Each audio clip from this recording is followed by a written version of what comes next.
আসসালামু আলাইকুম। টিনা কিচেনে আপনাদের সবাইকে স্বাগতম। আমি আজকে মুসুর ডাল দিয়ে পুঁই শাক রান্না করব। এটা আমার লাগানো গাছের পুঁই শাক, তো আপনারা আমার সাথেই থাকুন।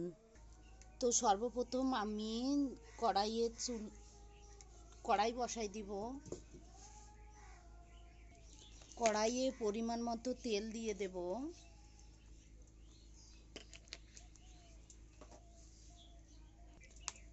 আধা কাপ পরিমাণে পেঁয়াজ কুচি আমি দিয়ে দেব।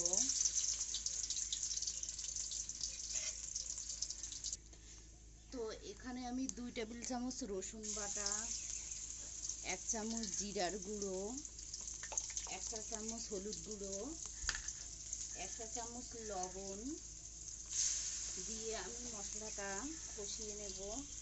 3টে দারচিনি, 1টা সাদা এলাচ দিয়ে মশলাটা কষিয়ে নেব। আস্ত 5টা কাঁচামরিচ আমি দিয়ে দেব। তারপর এখানে মশলা কষানো হয়ে গেছে, এখানে আমি মুসুর ডালটা দিয়ে দিচ্ছি।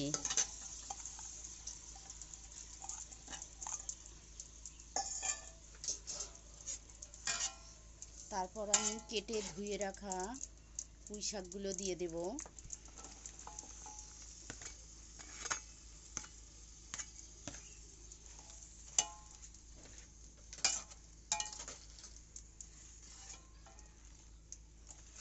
আপনারা এরকম করে রান্না করবেন, তাহলে অনেক ভালো লাগে, অনেক স্বাদ লাগে খেতে। তো আমি একটু পানি দিয়ে এটাকে ঢেকে রাখবো 20 মিনিটের জন্য। আমার রান্নাটা যদি আপনাদের ভালো লাগে, অবশ্যই চ্যানেলটাকে লাইক, কমেন্ট, সাবস্ক্রাইব করবেন। রান্নাটা কেমন হচ্ছে আপনারা কমেন্টে জানিয়ে দেবেন।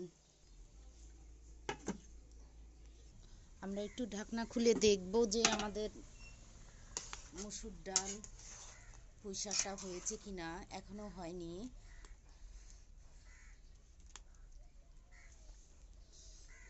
আমরা আরেকবার ঢেকে দেব, একটু ঝোল কমলেই এটা নামিয়ে নেব। তো আমরা এখন দেখব আমাদের তরকারিটা হয়েছে কিনা।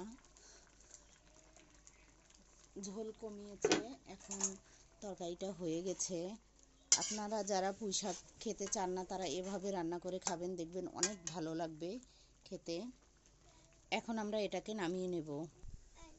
তো দেখুন আমার রান্নাটা, অবশ্যই আপনারা কমেন্ট করবেন কেমন হয়েছে।